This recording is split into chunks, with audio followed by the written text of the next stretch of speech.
नतीजों और कंपनी के प्रदर्शन और भविष्य के बारे में बातचीत करने के लिए हमारे साथ हैं एनएलसी इंडिया के सीएमडी प्रसन्ना के मोटूपल्ली।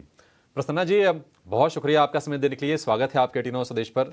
सर, नतीजों को अगर देखें तो थोड़े से ना ऑपरेशनली थोड़े से कमज़ोर रहे। रेवेन्यू हमने देखा कि करीब 15% डिक्लाइन हुआ, हालांकि पैट आपने अच्छा रिपोर्ट किया।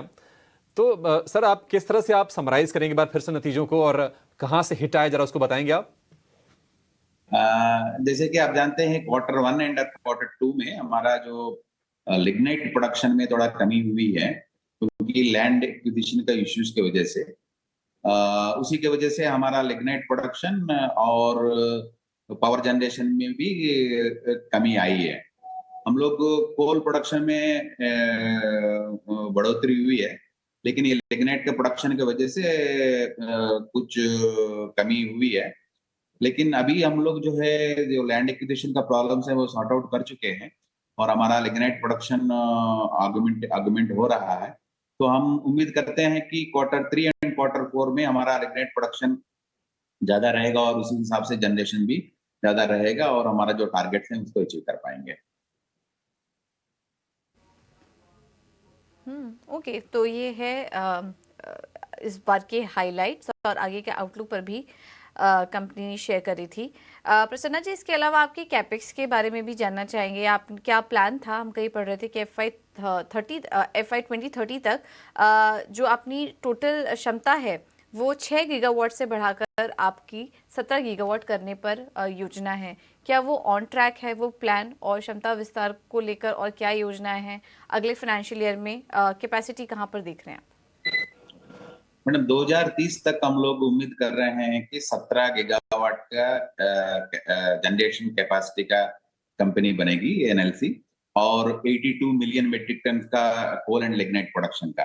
तो इसके लिए मैडम क्या कैपेक्स रिक्वायरमेंट है अराउंड 82,000 करोड़ है, और नेक्स्ट 6-7 ईयर्स में इस 82,000 करोड़ कैपेक्स इंक्रीज किया जाएगा और 17 गीगावाट की कैपेसिटी इंस्टॉल किया जाएगा। और ऑलरेडी उसके लिए एक्टिविटीज तेजी से आगे बढ़ रहे हैं और हम लोग रिन्यूएबल कैपेसिटी को अभी 1.4 गीगावाट से 6 गीगावाट तक ले जाना चाह रहे हैं। उसके लिए हम लोग ऑलरेडी गुजरात में 600 मेगावाट, राजस्थान में 810 मेगावाट ऑलरेडी बिड जीत चुके हैं और वर्क तेजी से आगे बढ़ रही है। और कन्वेंशनल कैपेसिटी में तालाबेरा थर्मल पावर स्टेशन हमारा जो है 3 into 800 मेगावाट का, उसका जो है बिड्स ऑलरेडी फ्लोट कर चुके हैं और हम दिसंबर एंड तक उसको अवार्ड करने की उम्मीद है।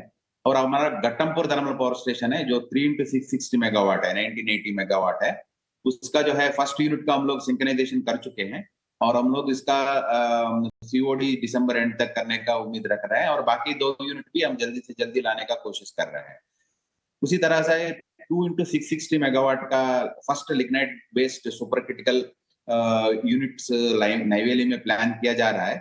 उसके लिए भी ऑलरेडी टेंडराइज कर दिया हुआ है और दिसंबर एंड तक हम लोग उम्मीद कर रहे हैं उसमें भी हम लोग अवार्ड कर पाएंगे और आगे बढ़ पाएंगे। इसी तरह जो है हम लोग का 17 गीगावाट पहुंचने के लिए पूरा प्लानिंग और एक्शंस हैं और हम उम्मीद करते हैं कि हम तेजी से आगे बढ़ेंगे और उससे ज्यादा कैपेसिटी ऐड करेंगे।